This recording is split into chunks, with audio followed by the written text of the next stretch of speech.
अस्सलाम वालेकुम। स्टेज पे बैठे हुए सभी साथियों और प्रोग्राम में आए हुए सभी फीमेल्स को मैं सलाम करती हूँ और शुक्रिया अदा करती हूँ।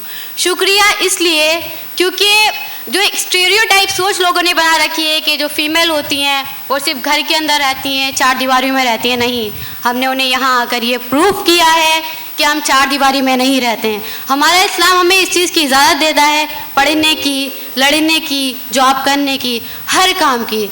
अगर हम इस्लामिक हिस्ट्री भी उठाकर देखते हैं तो हम हज़रत खदीजा को देखते हैं जो कि एक बिज़नेस टाइकॉन थी उस टाइम में, आज से 1400 साल पहले, और हज़रत आयशा को देखते हैं जो कि एक ग्रेट टीचर थी उस टाइम की, बहुत सारी फीमेल्स को पढ़ाती थी, इवन उनके पास मेल तक पढ़ने आते थे।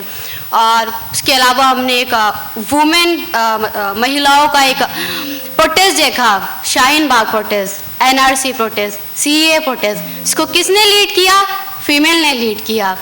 और उन्हीं फीमेल ने जाकर ऑल ओवर दिल्ली में बताया कि एनआरसी क्या है, सीए क्या है। इवन दादी जो कि 84 ईयर ओल्ड थी, उन्होंने रवीश कुमार को बताया कि हम यहीं के सिटीज़न हैं, मेरे कितने बच्चे यहाँ पैदा हुए, सबके नाम लिए, और 2 दादी और भी थी। और हमारे ही बीच में से बहुत सारी ऐसी फीमेल जो कि हिजाब करती हैं, जिन्होंने हिजाब के लिए फ़ाइट की। सो एनआरसी सीए मूवमेंट को अगर हम देखते हैं तो वेल ऑर्गेनाइज मूवमेंट था। क्यों? क्योंकि उसको फीमेल ने लीड किया। वहाँ कोई भी ऐसा एलिमेंट नहीं होता था लाइक, क्योंकि फीमेल के हाथ में होता था, हर चीज़ ऑर्गेनाइज होती थी। और उसके अलावा हम अगर देखते हैं तो हमने वहाँ से हमें सफूरा मिली, आयशा मिली, लदीदा मिली, बिल्किस दादी मिली।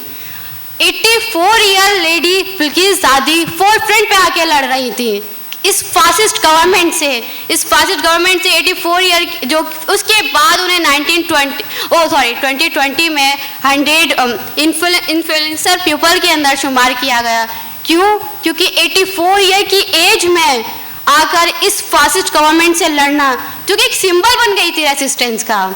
तो हम दादी को सलाम करते हैं, सफूरा को सलाम करते हैं, गुलफिशा को सलाम करते हैं, इशरत जहाँ को सलाम करते हैं, हर उस वुमेन को सलाम करते हैं जो इस फांसीवादी सरकार, इस फासिस्ट गवर्नमेंट के सामने आके खड़ी होती है।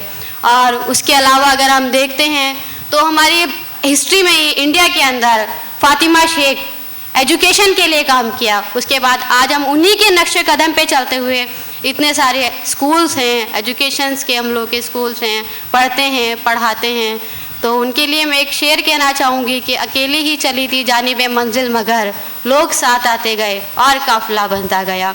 तो इसी तरह हमें भी डिफरेंट फील्ड में काम कर सकते हैं। फर्स्ट ऑफ ऑल हमें एक काम करना होगा, लोगों को अवेयर करना होगा, पॉलिटिसाइज करना होगा, देन ऑर्गेनाइज करना होगा। क्योंकि अगर हम अवेयर और पॉलिटिसाइज नहीं होंगे तो ऑर्गेनाइज कैसे होंगे? तो ये काम हमारी ही महिलाएं करेंगी जो आज यहाँ हैं। क्योंकि एनआरसी सीए के मूवमेंट के टाइम पे हम लोग कैंपेनिंग करने के लिए एक वेजिटेबल मार्केट के अंदर गए थे, जहाँ पर एक सिंगल फीमेल ही सिर्फ वेजिटेबल सेलर थी।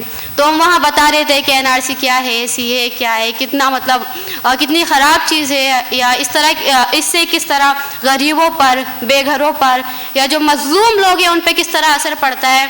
तो फिर उसके अंदर अचानक से वो फीमेल उठकर बोलती है इतने सारे मेल में, अरे चलो चलते हैं प्रोटेस्ट में, क्यों नहीं जाएंगे, हम लोग का सिटीजनशिप छिन जाएगा। तो इसी तरह हमें उस फीमेल की तरह, उस वेजिटेबल ओल्ड फीमेल की तरह इनिशिएटिव लेना होगा हर मुद्दे में। जैसे कि हिजाब में लिया गया, हिजाब में हमारी 6 बहनें हैं जिन्होंने पूरे वर्ल्ड को इंटरनेशनल लेवल पर यह बता दिया कि इंडिया क्या कर रहा है, इंडिया किस तरह एक जेनोसाइड पैटर्न पे चल रहा है, हमारी आइडेंटिटी पे किस तरह वार कर रहा है, या किस तरह से हम लोगों को डिफरेंट चैलेंजेस का सामना करना पड़ रहा है। और मैं अप्रिशिएट करनी चाहूँगी अपनी 6 की 6 बहनों को, सिस्टर्स को, कि थैंक यू सो मच, आपने दुनिया को ये बताया कि कर्नाटका गवर्नमेंट, योगी गवर्नमेंट या बीजेपी गवर्नमेंट क्या करने जा रही है या क्या कर रही है। क्योंकि अगर हम उस टाइम में अगर ये 6 लड़कियां नहीं खड़ी होती, शायद हिजाब मूवमेंट किसी को पता भी नहीं होता, ऑल ओवर इंडिया के अंदर ये हिजाब बैन स्टार्ट भी हो गया होता। So thank you so much मेरी बहनों, आपने सिर्फ 6 लोगों ने दुनिया को बताया है कि क्या हो रहा है इंडिया में। उसके अलावा हम लोग अगर देखते हैं तो जब सफूरा हमारी जेल में गई, क्योंकि हमें अपने पॉलिटिकल प्रिजनर्स को भूलना नहीं चाहिए, खासकर उन्हें जो फीमेल हैं। आखिर पॉलिटिकल प्रिजनर्स होती कौन है? वो जो अपने हित को छोड़ के, अपने फ़ायदे, अपने प्रॉफिट को छोड़कर अपनी कम्युनिटी के लिए लड़ती हैं, अपनी कम्युनिटी के लिए लड़ती हैं, उनके लिए लड़ते लड़ते जेलों के अंदर जाती हैं, वो होती हैं पॉलिटिकल प्रिजनर। इसी तरह हमारी जब सफूरा गई तो उनको इतने गंदे गंदे मीम का सामना करना पड़ा, इतने गंदे गंदे वाहियात किस्म के उनके अगेंस्ट ट्विटर पे ट्रेंड चलाए जा रहे थे, मीडिया पे देखा जा रहा था कि कुछ भी बदतमीज़ किस्म की फ़ोटो एडिटिंग हो रही थी। तो इस तरह का हम फीमेल्स को हो सकता है सामना करना पड़े, क्योंकि ये हमारी डिग्निटी को हट करके ये चाहते हैं कि ये डर जाए, दब जाए अपनी इज्जत के नाम पे। अरे हम नहीं डरते, हमें चाहिए भी नहीं तुमसे इज्जत। हमारे लिए हमारे घर के लोग बहुत हैं, हमारी मुस्लिम कम्युनिटी, दलित कम्युनिटी, आदिवासी, सिख, ईसाई, वो सारे लोग बहुत हैं हमें इज्जत देने के लिए। हमें तुम्हारे आईटी सेल की ज़रूरत नहीं है। तो उसके अलावा हम गुलफिशा फातिमा, उसको भी नहीं भूलना है, क्योंकि एनआरसी सीए मूवमेंट के अंदर वो भी एक लीडर थी हमारी, जो कि आज जेलों में। और उसके अलावा हम इशरत जहां कुरैशी मूवमेंट को लीड कर रही थी, वहाँ 24 आवर बैठी रहती थी। तो उनको हमें याद करना है, उनको सलाम करना। मैं अपनी तीनों बहनों को सलाम करती हूँ, जो कि अपनी कौम के लिए, कंट्री के लिए, डेमोक्रेसी के लिए लड़ते हुए जेलों में आज हैं, और इंशाल्लाह हम उनके लिए हमेशा खड़े रहेंगे, आज खड़े हैं। और एनआरसी सीए मूवमेंट की एक सबसे अच्छी बात ये थी 24 आवर रुकने की, क्योंकि वो वहाँ पर फीमेल थी। मेल का क्या होता है कि बहुत सारे काम होते हैं, जॉब होती है, करियर होता है, लेकिन फीमेल का वहाँ पे ये था, उन लोगों ने अपना एक सिस्टम बना रखा था कि ठीक है 12 आवर आप रहोगे, 12 आवर हम रहेंगे, इस तरह ऑर्गेनाइज किया हुआ था। तो फीमेल कुछ भी कर सकती हैं, कुछ भी। जिस तरह हम लोगों ने एनआरसी सीए में फर्स्ट पुश बैक दिया गवर्नमेंट को as a Muslim women, as a Muslim community, कि हमें हल्के में मत लो भाई, हम मुस्लिम हैं, हम मुस्लिम महिलाएं हैं, हमारा इतिहास भी बहुत अच्छा रहा है, हमारा फ्यूचर भी बहुत अच्छा रहेगा, और प्रेजेंट में भी हम आपसे लड़ रहे हैं।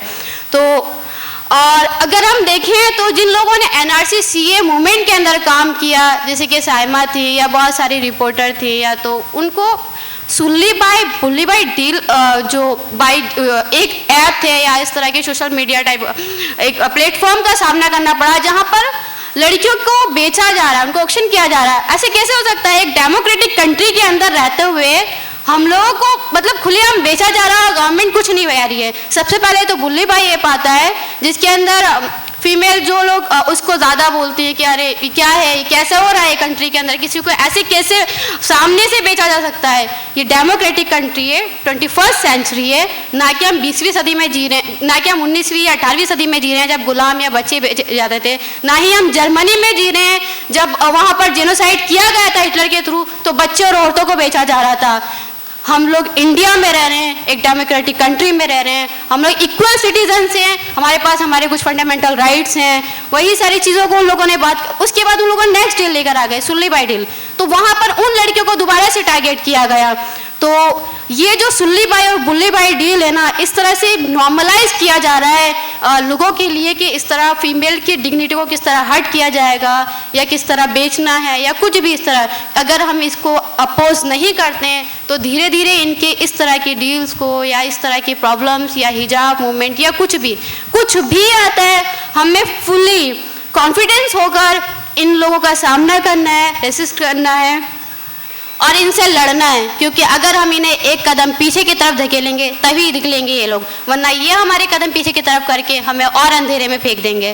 तो बेहतर तो ये जो सुल्ली बाई या बुल्ली बाई डील है, ये एक जेनोसाइड पैटर्न है। जेनोसाइड पैटर्न यानी कि हमें धीरे धीरे धीरे धीरे उस तरफ लाया जा रहा है कि ठीक है तुम्हारे साथ कुछ भी हो सकता है, क्योंकि हमारा राज चल रहा है, हम संघी हैं, हमारे सेस हैं, तो हमें ये बताना हुआ है कि ये तुम्हारा मुल्क नहीं है, ये हमारा मुल्क है, हम हिंदुस्तानी हैं और हम हिंदुस्तानी महिलाएं हैं। हम हर गलत चीज़ के लिए लड़ेंगे, हम फंडामेंटल राइट के लिए लड़ेंगे, हम इन कॉन्स्टिट्यूशन के लिए लड़ेंगे। और मैं अपनी बात इसी ज़ुबैर अभी रिसेंटली जो अल्ट न्यूज़ के हमारे रिपोर्टर थे, उन्होंने उनको फेस करना पड़ा। क्यों? क्योंकि गोदी मीडिया या जो मेन स्ट्रीम मीडिया कुछ तो दिखा नहीं रही है, अभी गवर्नमेंट को ही प्रमोट कर रही है ना। तो सिंगल एक रिपोर्टर अगर आकर फैक्ट चेक करता है, बताता है कि नहीं ये जो न्यूज़ चल रहा है या जो मीडिया पे फैल रहा है सोशल मीडिया पे वो गलत है, उसको अंदर कर दिया जाता है। क्यों? क्योंकि ये चाहते ही नहीं है कि लोगों के बीच में सच जाए। तो हमें उन लोगों को सपोर्ट करना है, खुद भी उन लोगों में से बचना है, क्योंकि जितने ज़्यादा हम लोग लड़ने वाले वकील होंगे, जर्नलिस्ट होंगे, एक्टिविस्ट होंगे, एजुकेटेड लेक्चरर होंगे या अच्छी पोस्ट पर होंगे, तभी इनके लिए मुश्किल होगा। क्योंकि इतने ज़्यादा लोगों को फिर कैसे टारगेट करेंगे? क्योंकि ज़ुबैर जैसे अभी चंद ही लोग हैं, तो बेहतर होगा हमें ज़ुबैर जैसा, सफूरा जैसा, गुलफ्शा फातिमा जैसा, मसूद भाई जैसा, शिफा भाई जैसा, मीरान हैदर जैसा जो कि आज जेलों में है, और अतीक भाई जैसा बनना है। क्योंकि चंद लोगों को जल्द आसान होता है टारगेट करना, तो कोशिश करना है कि ज़्यादा से ज़्यादा लोगों को एक्टिविज़म में लाएँ, चाहे किसी भी आइडियोलॉजी के साथ लाएँ या कोई भी लेफ्ट आइडियोलॉजी हो, सेंटर हो या जो भी हो, बट हमें लोगों को पॉलिटिसाइज़ करना है, अवेयर करना है एंड ऑर्गेनाइज करना है। मैं अपनी बात इसी के साथ ख़त्म करती हूँ और एक शेर के साथ ख़त्म करती हूँ। शेर नहीं, एक जुमला था जो मैंने NRC CA प्रोटेस्ट के टाइम पे सुना था। आएगा इनकलाब पहन के चूड़ी, बिंदी, बुरखा और हिजाब, आएगा इनकलाब। अस्सलाम वालेकुम। मैं शुक्रिया अदा करती हूँ सभी साथियों का जिन्होंने मुझे सुना, और उन लोगों का जिन्होंने मुझे इनवाइट किया, और ऑर्गेनाइजर्स का जिन्होंने इस प्रोग्राम को ऑर्गेनाइज किया।